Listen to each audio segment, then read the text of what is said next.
الحمد لله رب العالمين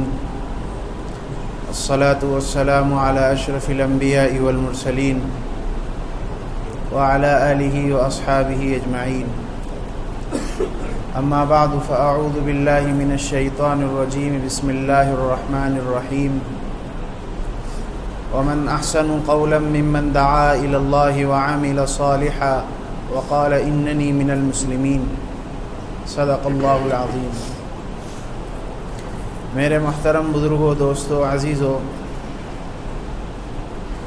اللہ رب العزت اپنے بندوں پر دن رات اپنی نعمتوں کی بارشیں کرتا ہے، اور بار بار اللہ رب العزت ان نعمتوں کو یاد دہانی کراتا ہے اور انسان کو یاد دلاتا ہے۔ قرآن کریم میں اللہ رب العزت نے ساری انسانیت کو مخاطب کر کے کہا ہے، یا ایھا الناس اذکروا نعمت اللہ علیکم هل من خالق غیر اللہ یرزقکم من السماء والارض، کہ اے دنیا کے بسنے والے انسانوں، اللہ کی نعمتوں کو یاد کرو جو اللہ نے تمہارے اوپر برسائی ہیں، اور نعمتیں دے کر اللہ رب العزت کا مطالبہ ساری انسانیت سے اور خاص طور سے ایمان والوں سے یہ ہے کہ اللہ کا بندہ دنیا میں اللہ کی اطاعت کر کے، اللہ کی فرما برداری کر کر، اور جناب رسول اللہ صلی اللہ علیہ وسلم کے بتائے ہوئے طریقے اور راستے پر اپنی زندگی کو گزارے۔ جہاں اللہ نے انسان کو بہت سارے حکموں کا پابند بنایا ہے،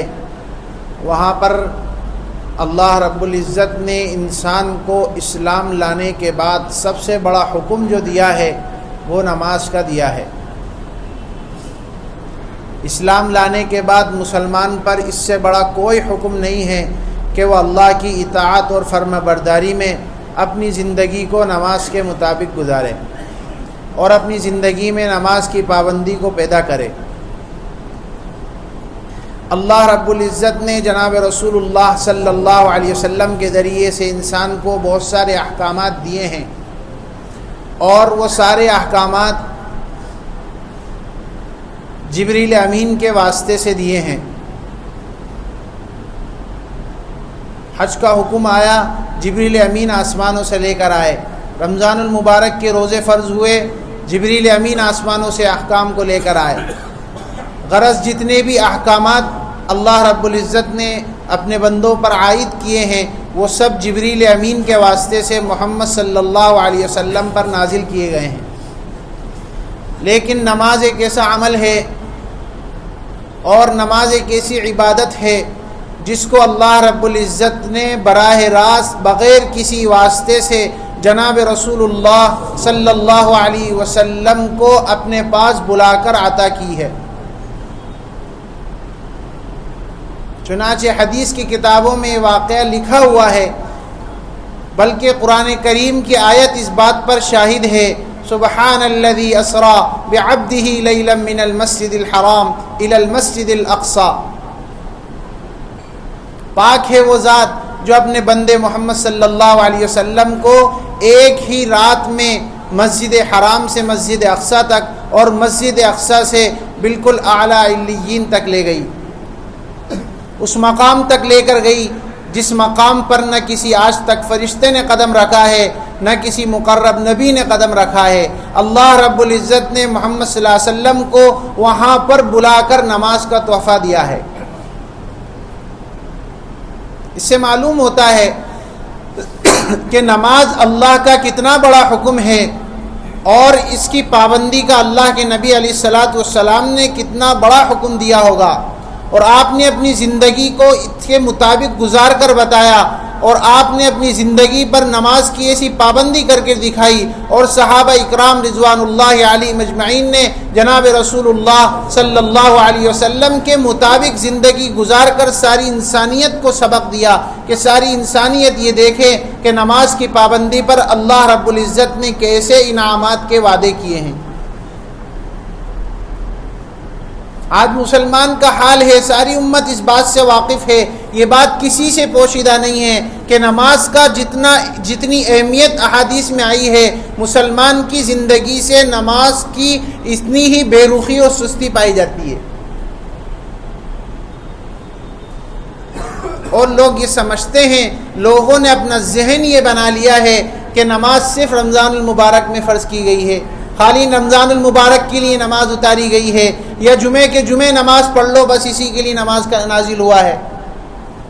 بلکہ اللہ رب العزت نے دن بھر میں مسلمان پر 5 نمازیں فرض کی ہیں، جس کو پڑھنا ہر مسلمان مرد اور عورت پر ضروری ہے۔ اس سے بڑی نماز کی اہمیت کیا ہوگی کہ جب بچہ 7 سال کی عمر کو پہنچتا ہے، 7 سال کی عمر کو پہنچتا ہے، جب شریعت حکم کرتی ہے کہ اس بچے کو نماز کی پابندی کی عادت ڈالو، جبکہ ابھی 7-8 سال کے بعد اس پر نماز جا کر فرض ہوگی۔ بچہ جب 15 سال کی عمر میں پہنچے گا جب جا کر اس پر نماز فرض ہوگی، لیکن شریعت یہ کہہ رہی ہے کہ جب بچہ 7 سال کی عمر کو پہنچ جائے تو اس کی نماز کی عادت ڈالو۔ اور اس سے آگے بڑھ کر شریعت کا حکم یہ ہے کہ جب بچہ 10 سال کی عمر کو پہنچ جائے اور وہ نماز نہ پڑھے تو اس کو نماز نہ پڑھنے پر تنبیہ کرو۔ اور آج 90% اور 95% مسلمانوں کی تعداد ایسی آپ کو ملے گی جو نماز سے بالکل بے خبر اور غافل ہے۔ پھر مسلمان اپنی تکلیفوں کو بیان کرتا ہے، اپنی مصیبتوں کو بیان کر کر کہتا ہے کہ نہ جانے میرے سے ایسا کون سا گناہ ہو گیا، ایسی کون سی مصیبت میرے ساتھ آ گئی کہ میں سب کچھ کرتا ہوں لیکن اس کے باوجود میری زندگی میں چین و سکون نہیں ہے، میری زندگی میں چین و سکون نہیں ہے، میرے کاروبار میں برکت نہیں ہے۔ پہلے ایک زمانہ ایسا گزرا تھا کہ میرا کاروبار اچھا چلتا تھا، لیکن ایک زمانے سے ایسی نظر لگی ہے میرے کاروبار کو کہ میرا کاروبار ہی ٹھپ ہو گیا۔ لیکن مسلمان زمانے کو برا بھلا کہتا ہے لیکن اپنی زندگی پر نظر نہیں ڈالتا کہ میری زندگی میں کتنا اللہ کا حکم موجود ہے، میری زندگی میں اللہ کا حکم کتنا موجود ہے کہ میں نماز کی پابندی کیسے کرتا ہوں۔ اللہ نے روزی پر برکت کے وعدے نماز کے اندر کیے ہیں۔ نماز میں پابندی جو انسان کرے گا اللہ رب العزت اس کی روزی میں اضافہ کرے گا۔ قرآن کریم میں خود اللہ تعالیٰ نے فرمایا ہے وَأْمُرْ أَهْلَكَ بِالصَّلَاةِ وَاسْتَبِرْ عَلَيْهَا لَا نَسْأَلُكَ رِزْقًا نَحْنُ نَرْزُقُكَ وَالْعَاقِبَةُ لِلتَّقْوَىٰ۔ آپ سے ہم روزی کموانا نہیں چاہتے، محمد صلی اللہ علیہ وسلم کو مخاطب کر کر اللہ رب العزت فرما رہے ہیں روزی تو ہم آپ کو دیں گے بشرطے کہ آپ نماز کی پابندی کیجئے، آپ اپنی امت کو حکم کیجئے۔ آپ کی امت جب تک نماز پر قائم رہے گی اللہ رب العزت اس کی روزی میں برکت کے دروازے کھولتے چلے جائیں گے۔ آپ صحابہ اکرام کی زندگی اٹھا کر دیکھیں گے، آپ کو 1,24,000 صحابہ اکرام کی زندگی ایسی ملے گی کہ آپ کو کوئی صحابی ایسی ثابت نہیں کر سکتا جس کی زندگی میں نماز کی پابندی نہ ہو، جو اپنی زندگی میں نماز پہ پابند نہ ہو۔ حضرت عمر فاروق رضی اللہ تعالی عنہ جلیل القدر صحابی ہیں، آپ کا دور حکومت اتنا بڑا تھا 10 سال حضرت عمر رضی اللہ عنہ کی حکومت کا راج چلتا تھا، اور آدھی دنیا سے زیادہ پر حضرت عمر رضی اللہ عنہ کی حکومت چلتی تھی۔ کتابوں میں لکھا ہے 22 لاکھ مربع میل پر آپ کی بادشاہت چلتی تھی، اور آپ کا یہ معمول تھا کہ آپ نے اپنے گورنر مختلف علاقوں میں آپ نے قائم کر رکھے تھے، ان گورنروں کو آپ خط لکھتے تھے، اور خط میں سب سے پہلی بات آپ یہ لکھتے تھے کہ اپنے آپ کو نماز کا عادی بناؤ، اپنے آپ کو نماز کا پابند بناؤ۔ اگر تم نماز کی پابندی نہیں کر سکتے، اگر تمہاری زندگی میں نماز کی پابندی نہیں ہے تو تم رعایا کے درمیان کبھی بھی صحیح فیصلہ نہیں کر سکتے۔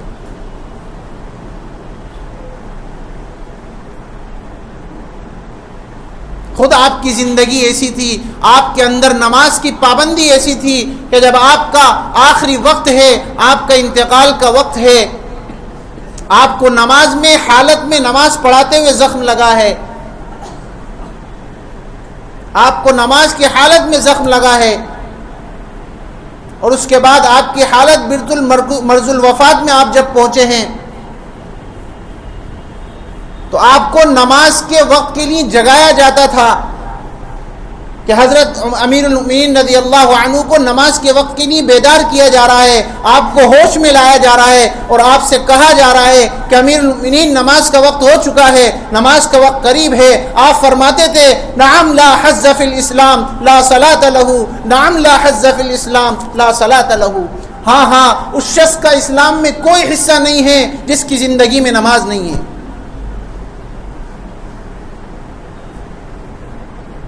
اللہ نے بہت سارے حکموں پر انسان کو ایسی رعایت دی ہے۔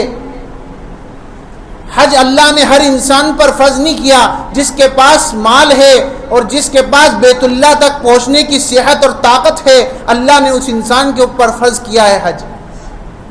رمضان المبارک کے روزے اللہ نے بیماروں کے اوپر سے بالکل اس میں استطاعت کے مطابق اللہ نے اس میں رعایت دی ہے، جب تم صحت مند ہو جاؤ تب رمضان المبارک کے روزے رکھ لینا، اگر تم ابھی بیمار ہو تو رمضان المبارک کے روزے چھوڑ دو، جب اللہ تمہیں صحت دے دے جب رمضان المبارک کے روزے رکھنا۔ اللہ نے زکوٰۃ ہر مسلمان پر فرض نہیں کی ہے، جس کے پاس مال ہوگا زکوٰۃ وہی مسلمان ادا کرے گا، لیکن نماز اللہ نے ہر مسلمان پر فرض کی ہے، اور کسی حالت میں بھی اللہ نے نماز کو معاف نہیں کیا ہے۔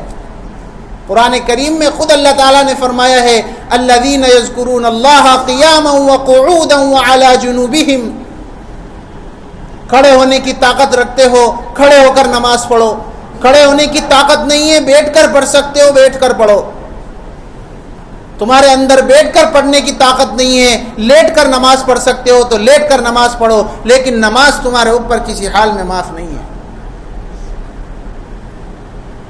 صحابہ اکرام نے اپنی زندگی کو ایسا گزار کر دکھایا ہے، اور ساری انسانیت کو اور مسلمانوں کو ایسے وقت میں نماز ادا کر کے دکھایا ہے کہ جہاں پر مسلمان آ کر کوئی بھی عذر پیش نہیں کر سکتا کہ میرے اندر یہ عذر ہے اس لیے میں نماز نہیں پڑھ سکتا۔ جگر گوشہ رسول حضرت حسین رضی اللہ عنہ نے ایسے مقام پر اپنے آخری وقت میں نماز ادا کر کے دکھائی ہے جس کی نظیر اور جس کی مثال ساری انسانیت قیامت تک پیش نہیں کر سکتی۔ آپ نے کربلا کے میدان میں ایسے حال میں نماز ادا کر کر ساری انسانیت کو پیغام دیا ہے کہ دیکھو ہم ایسے حال میں نماز پڑھ رہے ہیں تاکہ آنے والی امت یہ بہانہ نہ دے سکے اور آنے والی امت یہ عذر پیش نہ کر سکے میرے اوپر بیماری کے حالات تھے، میں کھڑا نہیں ہو سکتا تھا، میں بیٹھ نہیں سکتا تھا، میرے ساتھ فلاں مجبوری ایسی تھی جس کی وجہ سے میں نماز نہیں پڑھ سکتا تھا۔ اللہ نے مسلمان کے اوپر نماز ہر حال میں فرض کی ہے، اور نماز کا چھوڑ دینا اور نماز کو سستی کر دینا اللہ نے سب سے بڑا جرم قرار دیا ہے، سب سے بڑا گناہ قرار دیا ہے۔ اسی لیے قرآن کریم میں سورہ مدثر میں اللہ رب العزت نے جہنمیوں کا جہنم میں جانے کا جو سب سے پہلا سبب بیان کیا ہے کہ جنتی جہنمیوں سے پوچھیں گے ما سلککم فی سقر، کون سا ایسا عمل کرتے تھے،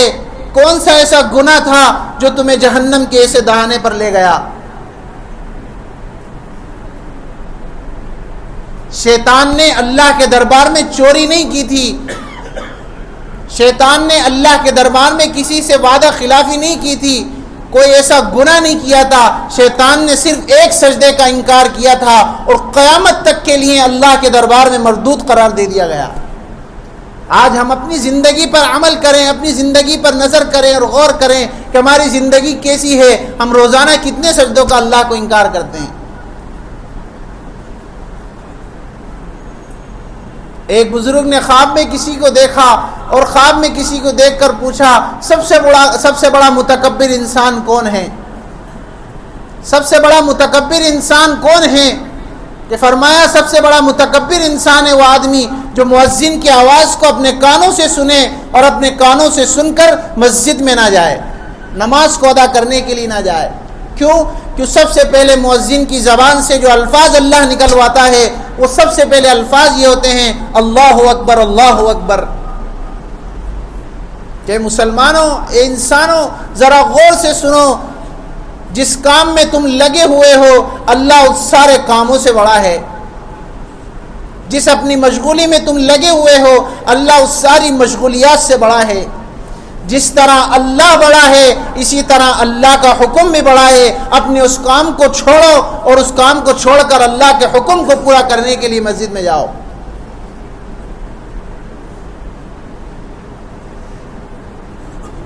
تو جنتی جہنمیوں سے پوچھیں گے ما سلککم فی سقر، کون سی چیز ایسی تھی، کون سا گناہ ایسا تھا جو تمہیں جہنم میں لے گیا؟ اس سب سے پہلا جواب دیں گے لم نکن من المصلین، لم نکن من المصلین، ہم نماز نہیں پڑھتے تھے، نماز کی پابندی ہماری زندگیوں میں نہیں تھی، نماز کو بہت ہلکا سمجھ رکھا تھا، اللہ کا بہت معمولی حکم سمجھ کر چھوڑ جاتے تھے، ذرا سی مشغولی اور ذرا سی بہانے کی وجہ سے ہم نماز کو چھوڑ دیا کرتے تھے۔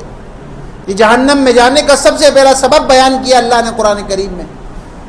اس لیے میرے محترم بزرگوں، دوستو، عزیزو،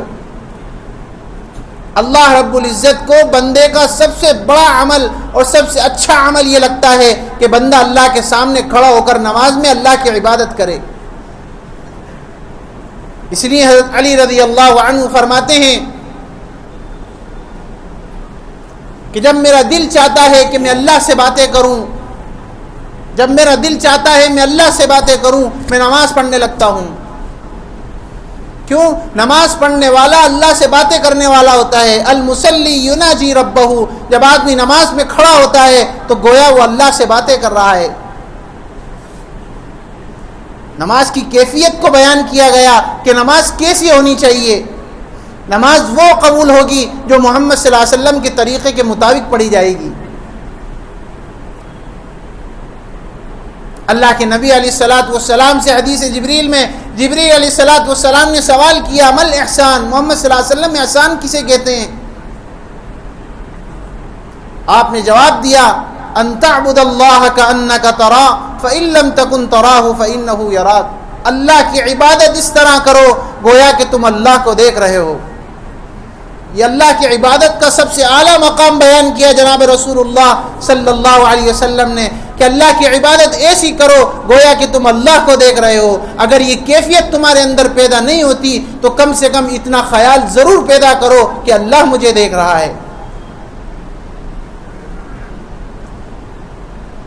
صحابہ اکرام رضوان اللہ علیہم اجمعین نیکی کرتے تھے، اللہ سے ڈر کر کرتے تھے، اللہ کا خوف ان کے اندر پیدا ہو جاتا تھا۔ آج مسلمان اللہ کے گھر میں موجود ہے،